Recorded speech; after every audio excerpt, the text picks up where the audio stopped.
kandidato, Sir Spicio,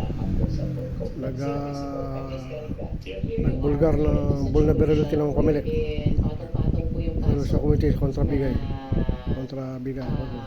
ilalunch po against you, no? Kasama na rin yung disqualification case. Ano po ang opinion niyo dito? Well, talagang ganyan. Nasa gobyerno na yan. Kung anong posisyon ang gusto niyang itin. Gusto niya bang maging gobyerno na abusado at nagpapatahimik ng kanyang sariling mamamayan na nagsusumpong lamang ng kahinaan ng ating mga sistema? O gusto niyang tratuhin ito professionally at makinig sa nagsusumbong na mamamayan at sabihin niya kung bakit ako mali at bakit hindi niya ako susundin at kung tama naman ako, anong masama kung susundin niya ako? Dahil napakasimple lang ng recommendation ko. Ang recommendation ko is maglagay ka lang ng isang sentence doon sa rules ng Comelec. Ang gagawin mo lang doon is huwag mo i-connect yung makina sa internet bago ka mag-print ng election return. At saka mo lang dapat siyang i-connect sa internet pagkatapos mo mag-print yung election return. So I get it. Dahil nga parang safeguard yun to ensure that there is no alteration, di ba, once it's transmitted. Attorney, komportable ba kayo na kung kasuhan nga kayo, kung ituloy man itong iba-ibang kaso sa inyo, that you will represent yourself or will you get another lawyer? Well, I have a law firm here in BGC. Okay. And I think we can defend ourselves. Sige, so you will not be your own counsel, pero kukuha ka from your firm to represent you. Yes. Okay. Tumatakbo kayo under 28, 2025. Are you a party candidate or independent candidate?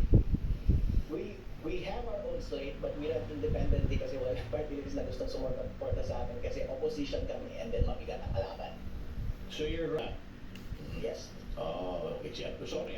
Opposition candidate. We are three. Sir, sa Reyna, Reyna Elena, tama ba? Reyna Mercedes. Reyna Mercedes, sorry po. Yep. So we will be the best down in Isabela Tong Casey. Grabe tapos sino yung mga kalaban niyo dyan sa vice mayoral race? Yep. Meron yung incumbent ngayon, si Mr. Congress Bishop. And How are you related? Ako. Paano kayo related? Magka-apelido lang? Yeah, somewhat relative. Yung isa, siya yung admin bet, kumbaga. Yung incumbent. Yes, the relative. The first time, first foray into politics. First time. First foray into the position, vice mayor. But last elections I ran for Congress. And natalo mo kayo. Yes, Party list or district representative? district representative. So pangalawang sapak niyo to sa politika.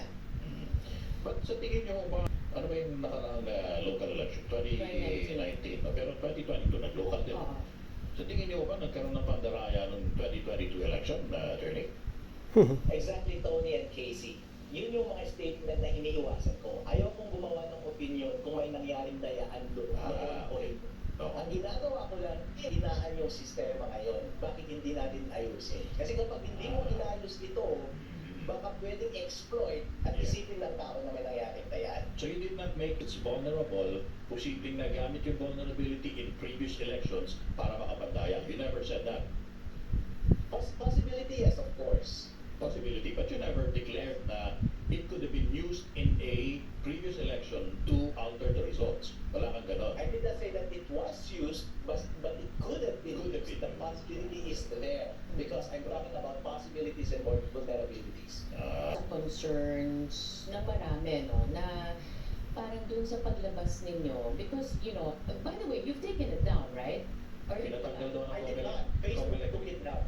Facebook mismo. Facebook mismo? Yes, kasi I think, ito lang ang speculation ko Kasi lang. ni-report Somebody ka. reported it sa Facebook. Yes. Oo. Kasi yun naman, di ba